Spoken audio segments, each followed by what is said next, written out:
Bangkok at night is a city of vivid contrasts. By day, it's a bustling metropolis of golden temples, crowded markets, and relentless traffic. But as the sun sets, certain streets begin to hum with a different kind of energy. Areas like Cowboy, Plaza, and Patpong flicker to life, bathed in the pervasive glow of neon signs. These are the city's infamous red light districts, places that have become almost synonymous with Bangkok's international reputation. They promise a world of uninhibited entertainment, drawing in curious onlookers and determined patrons from every corner of the globe. It's a spectacle designed to overwhelm the senses. The visual landscape is a deliberate assault on inhibitions. Streets are lined with open-fronted go-go bars, each one blasting its own genre of music into the humid night air. Inside, chrome poles glint under strobe lights and platforms are filled with dancers. Outside, women in dazzling outfits call out to passers-by, their invitations a mix of practiced flattery and playful persistence. Men and women, tourists and locals weave through the crowds, some with a clear destination, others simply caught in the gravitational pull of the spectacle. It feels less like a neighborhood, and more like a permanent nocturnal carnival, orchestrated for consumption. Many people think they understand these places from movies or sensationalized stories. They imagine a world that is purely transactional, a simple exchange of money for fleeting companionship or fantasy. But that is a very thin veneer on a much more complex reality. The story of Bangkok's red light districts is not just about the transaction itself, it is about the lives that intersect here every single night. It's a story of economic necessity, of personal choice, of societal judgment, and of the quiet human moments that unfold in the shadows of the bright, insistent lights.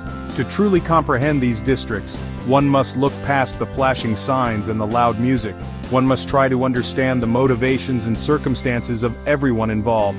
This includes the tourists seeking adventure, the expatriates looking for a community, and most importantly, the thousands of individuals who work here. Their lives are the real heart of the story. They navigate a world that is often misunderstood, frequently judged, and fraught with its own unique set of rules and risks. Their experiences paint a far more nuanced picture than the simple neon glow suggests.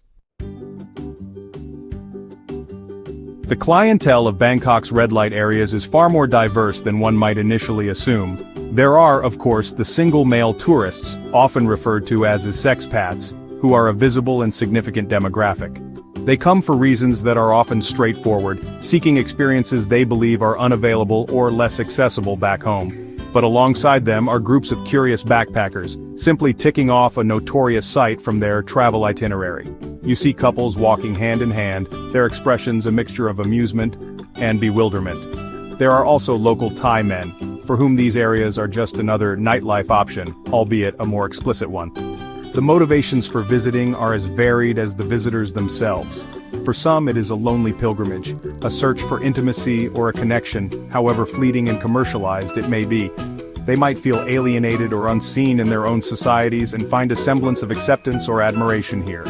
For others, it is pure escapism, a journey into a fantasy world where the normal rules of social engagement seem suspended. The allure is not always explicitly sexual. Sometimes it's about the thrill of the taboo, the chance to observe a world so different from their own, and to return home with a story to tell.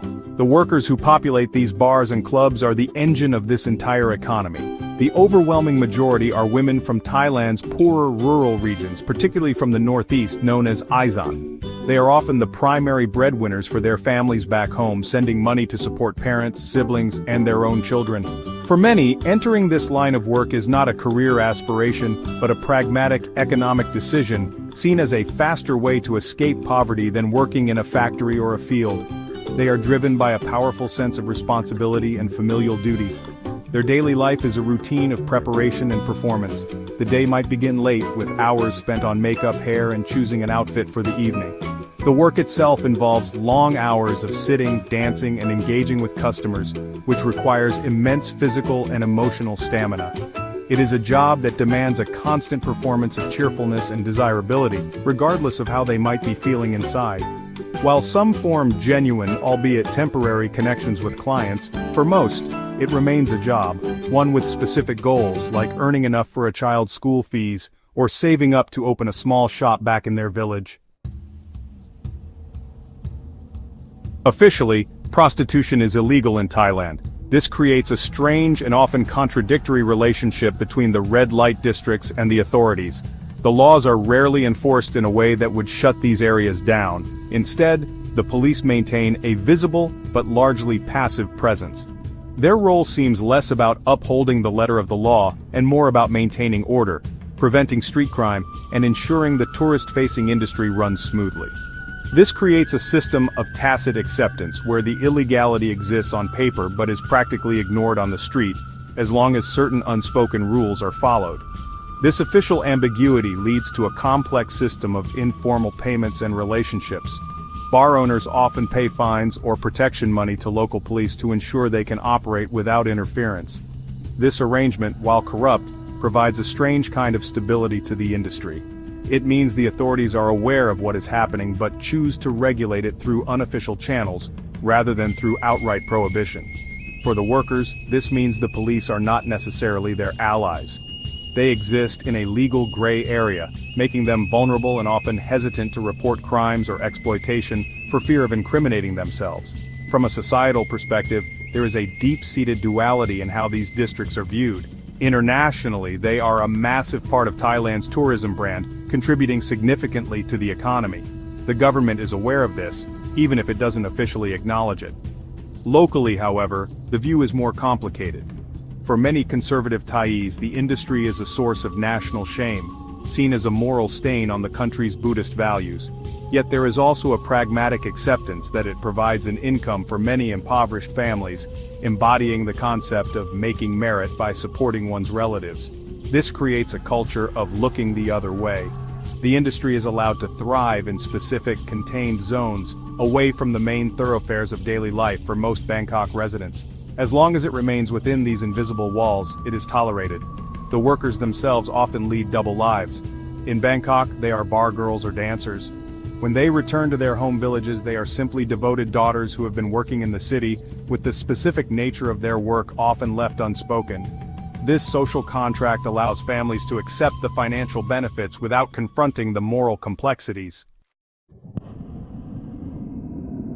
Beyond the financial motivations and societal complexities lie the hidden dangers and personal hardships that are an intrinsic part of the industry. Workers face significant health risks, including sexually transmitted infections, and must constantly navigate the pressure to engage in unsafe practices. There is also the emotional toll of the work. The need to constantly project an image of happiness and availability can be exhausting. Many suffer from loneliness and depression, detached from their families and living in a world that can feel both intensely social and profoundly isolating. They build strong support networks with their colleagues, who become a surrogate family. The risk of exploitation and violence is ever present. Because their work is illegal, workers have very little legal recourse if they are mistreated by a customer or even their employer. They are vulnerable to theft, assault, and abuse. While many bars have security and rules to protect their staff, the power dynamic is always skewed in favor of the paying customer. Workers must become astute judges of character, learning to identify potentially dangerous clients and de-escalate tense situations. Their safety often depends entirely on their own street smarts and the solidarity of their fellow workers, rather than any formal system of protection. The industry is also precarious. A worker's income is dependent on their youth and appearance, creating a constant pressure to compete in a crowded market. An illness, an accident, or simply the process of aging can threaten their livelihood overnight. There is no job security, no pension, and no formal safety net. Many dream of an exit strategy, saving enough to start a business, buy land, or find a foreign partner who will offer them a different life. But for many, this escape remains just out of reach, and they find themselves trapped in the cycle for longer than they ever intended. Ultimately, when we look at the neon-drenched streets of Patpong or Cowboy, it is crucial to see beyond the spectacle. Behind every dancer on a stage and every woman calling out from a doorway is a human being with a story. A story of hope, of sacrifice, of resilience, and of struggle. To dismiss them as mere cogs in a machine of vice is to ignore their humanity. By trying to understand their lives, their choices, and the complex web of circumstances they navigate, we can begin to look at these places, not with judgment or with naive curiosity, but with a measure of empathy for the human stories unfolding behind the bright lights.